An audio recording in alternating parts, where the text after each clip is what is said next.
back to Ireland Day. Our next guest is one of the country's most trusted political journalists and now has been announced as the host of a brand new current affairs show. Wowee. Gonna give him a clap. I thought that you started as a slow clap there. I was like, what's going on? Absolutely deserves it. It is political correspondent and host of his brand new show. It is called Monday. With Gavan Reilly. Yeah, from the station that brought you Ireland AM, the 6 o'clock show, the Tonight Show. Like, why mess with the winning We formula? name things after time, so And people know. it's simple, it's effective, we all know when it's on, and congratulations Thank to you. Honestly, delighted for you. Well deserved. Can I say something really mortifying at the very, very start? Because she's not going to let me say it otherwise. What? You're going to deny this. There is about a 90% chance that I owe my career in broadcasting to Muireann O'Connell. See, I told you she was going to say she wouldn't let me. Gavin. No, she's been telling me all morning. Yeah, She has. She's like, I made him. She went full Henry Sellers behind the scenes. What happened? When I was in my first journalism job, which is back when I was a reporter with the journal.ie, which is back 2010, 2011, midst of financial calamity and chaos. Yeah. And to be fair, there was a lot of news happening. I had no broadcasting experience at all. My only broadcasting experience was presenting a chart show on Belfield FM 5 years previously. So I had no experience. Muireann was presenting the lunchtime chat show, the phone-in show on Phantom, may it rest. Phantom Feedback. You're presenting that for a bit, and you and your lovely producer Orla Donnelly would regularly be like, all right, we actually need someone who can explain whatever the hell happened this morning. Sure, let's ring up Gavin. And that's where I got my air miles. Right. So like the first time that I was ever asked to come on this programme and sit on the earlier version of this sofa and talk about the papers or go on with Vincent on a weeknight, I was a little more ready for it or had a little more experience and fluency because of the experience that I got talking to Muireann and Phantom. And she will deny and she'll say, oh yeah, you would have made there anyway. To be fair, we had him on speed dial because everything was going down with Shawnee Fitz, with the banks, we're like, Gavin, please explain what's happened today, because it was happening. You were so all over it, and you were like, you were in that golden era of the journal as well. You know, you worked with some amazing people. And that's very nice of you. Anyway, let's move on. So tell us about the brand new show. So the idea behind Monday with Gavan Reilly, which is on Mondays, and I'm Gavan Reilly, in case that didn't land for people.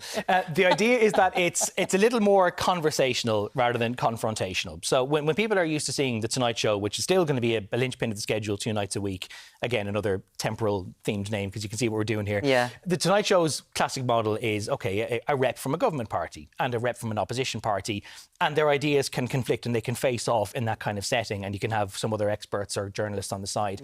And there's still a place for that, because increasingly, actually, that doesn't happen in the Dáil. That's a separate chat for another time. But they often don't end up interacting with each other very much. So the likes of The Tonight Show is very important for doing that.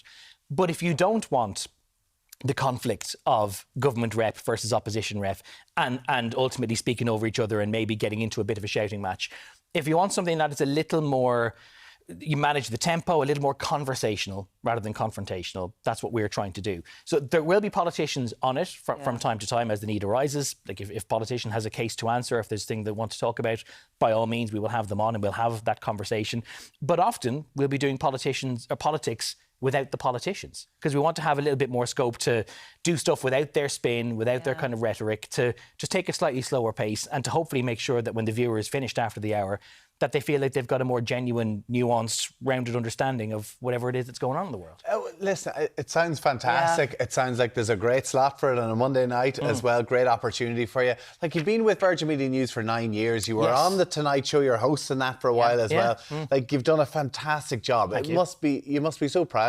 Yeah, like it is. Like it's a very corny thing to say, but like, you know, the idea that they've created a brand new vehicle for me, which still allows me to do my day job. So I'll still be the political correspondent for the rest of the week, and I'll still be working on the bulletins for the rest of the week. But Monday, I'll ideally be focusing on the show. But the idea that they've trusted me to be at the helm of this new vehicle, like, is great. Like, even putting my name over the door, the idea that they think that is somehow an attraction when you're flicking through the EPG, or if you're looking at the TV listings and it says. But how's the stress with it, though? The stress with having your name on there as well. I'm sure I did a lovely job earlier on, but you can see the little flickers of grey just kind of creeping into the temple now. It's a responsibility to deliver as well, because like it's my name over the door, but there's a whole other team of people, producers and researchers and everyone else who works behind the scenes here on Virgin Media. Like, we're all part of it, so there is a responsibility on me to deliver the goods. But there's something I really appreciate about you, and you have been so good to me over the years. Like, I could be texting Gav, like, we could be going live here in 10 minutes. I'd be like, Gav, what the hell is going on here? Do you know, like, that's how that's how I know what's happening. Gav, I've got Gav and Zara on speed dial. But it's sort of you do a great job of trying to explain and get to the nitty gritty of what's happening, because politics should be boring, but we've turned it into this sort of blood sport, right? And it is like, you know, shouting and all this kind of stuff. But there are real issues. There are real problems going on in our small country, but in the world. Yeah. Like, and we're a part of that. Like, there's a lot that's happening here. Yeah, I mean, if you even take the week that's in it, you know, you're talking about the Strait of Hormuz, like a place that most people couldn't pick out on a map 3 weeks ago. And now it's a central thing to everyone's lives. And that's not just because of the amount of oil that comes through it. There's also things like, for example, fertilizer shipping. No, not a terribly attractive thing that's going to grab a whole lot of headlines. But basically, most of Asia feeds itself based on the fertilizer that comes through the Strait of Hormuz. Irish farmers, who have only been speaking this morning, they were on the radio when I was coming on the way in, talking about how fertilizer prices for them are probably going to be higher unless this strait gets unblocked. And then if food prices are higher that they're producing, then you throw in the freight and the shipping and everything else. And suddenly you're talking about this very abstract thing in the Middle East on a place no one could pick a month ago, which is actually materially hammering you when you're getting to the till in your supermarket. So it's trying to make those things a bit more approachable, a bit more rounded, and kind of just take the mystery away from things. And like I said, hopefully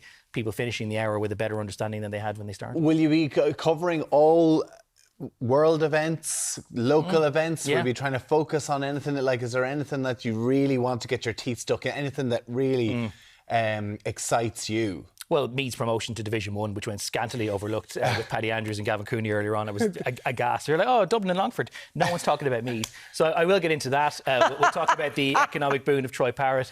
Actually, one thing, though, in all seriousness, there will be the classic QR code sitting in the corner of the screen. And we do want people to get in touch with any question, whether they think it's related to what we're doing on air that night or not, because part of the value of programming like this is if they feel like there's something that they need to have unpacked or something that they want explained that they're not sure that we've addressed before, send it in, because we'll try and answer it on the spot. And if we can't, we'll go away and try and find people who can, because we want it to be like a valuable exercise for everyone, including us, but also the viewers as well. And you did all of this, originally got into all of this because you wanted to get free CDs. You grazed over the fact you used to do a top 100 countdown.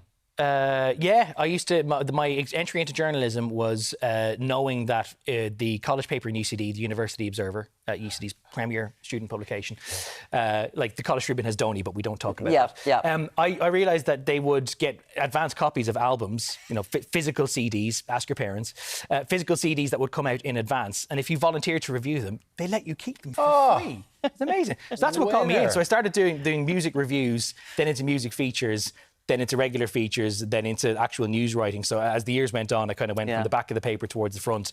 And by the time I was finished, my commerce degree wasn't my juices going anymore. Then they also found out you are legendary at an Excel spreadsheet.